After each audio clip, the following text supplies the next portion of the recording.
So then we go through signing the tenant agreement.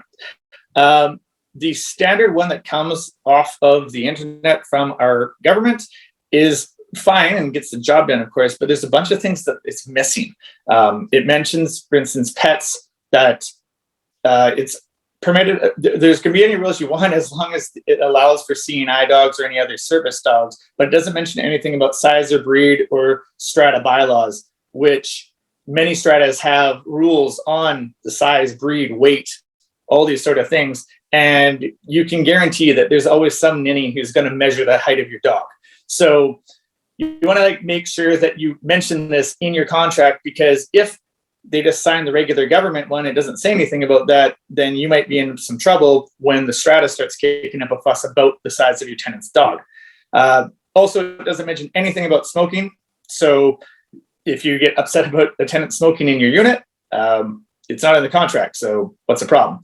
Same with marijuana cultivation, same thing. As well, it doesn't mention anything about the move-in, move-out fees, which most strata buildings will charge. Obviously, it doesn't apply to houses, but these are just things that should be mentioned in the contract and set out ahead of time so that everyone's on the same page. Just because, generally speaking, if you have a surprise in your contract, it's not going to end well. And generally speaking, if it ends up going to the RTB and it wasn't mentioned in the contract, usually the RTB is more towards the tenant than a landlord. So after we have